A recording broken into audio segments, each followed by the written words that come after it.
कुकमेना एकदम बेलेगथार माबायाव सोलोंना फैनायसो मायाव मोनलाय माबायाव बेंगलराव सोलोंना फैनाय कर्स लाना फैनाय मा ओंख्रि संनो नागिरदों नों दा बेयाव दङ फुलकबि एवबाय मुला बेदर दं चाइनिस मुला बेलाथि थाइसे होबाय फुलकबि ओमफ्राय आलु गरसे होदों आरो आलु माने अंख दंजोबो आरो बेयाव माने बेसां होनांगौ नङा होमबा नाया सेरबेसे मोनलाय 2 केजि 2 केजि सिलभार माने 2 केजियाव आलु दरसे ओमफ्राय बिलाइ दरसे होबाय आलु माबा माने ओरैबायदि गोथाव जानो नागिरदों फुलकबिखौ बेसां फैखो मुलाबो दंमोन फुलकबिया सेरसे नोंथांमोना सोलोंनानै ला डायरियाव लिरनानै ला ना सेरसेखौ बेसां बुरजा ओंख्रिजों संनाय जायो बेखौनो होबाय नैबे मा नाममोनलाय बे नाजों सिलभार बेंगलराव माबा लाना फैनाय कर्स लाना फैनाय सं बेंगलर आइटेम दा बेखौ एसे खोन्थाना हो बेखौ नायफैदो ना सेरसेयाव नोङो आलु दरसे ओमफ्राय फुलकबि सेरसे बिलाथि थाइसे ओंख्रि जागोन ना ओंख्रि जागोन बिराद अंख दं बेवहाय माबा थारमाने मा होनोमोन मामुरि जहल मामुरि होनोमोन दे माबा मुरि गन्थं मुरि खन्था मुरि खन्था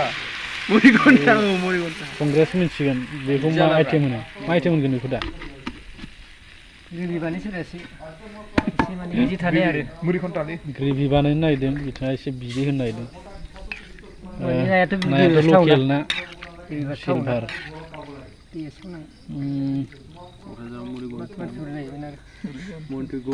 दा गोथाव जानो बायदि नांदों माने संग्रायाबो एसे एक्सपार्टखा बनजोंसो संदों गेसजों संबावाखै बै बखंनानै हांगार गोलैनायनि बिराद टेस्ट जायोलै दा खोब्बाय दैखौ आरो होबावगोन नामा दै गैला बे होला प्रबथ' जानाय नङा ना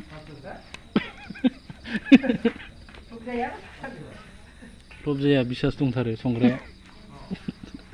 नायलांबाय था नोंथांमोना जाय रोङाखै सोलोंना लानो हागोन बिथांनि संनायनिफ्राय जागायनायनिफ्रायथ' देखायनाय जाबाय जेनेबा गाव खोन्थाबाय बेसेबां मा होदों ना सेरसेयाव आलु दरबैसे होनांगौ बेखौ खोन्थाखाजोब्बाय बिलाथियाबो थाइसे बेखिनिखौनो आं दिन्थिबाय नोंथांमोननो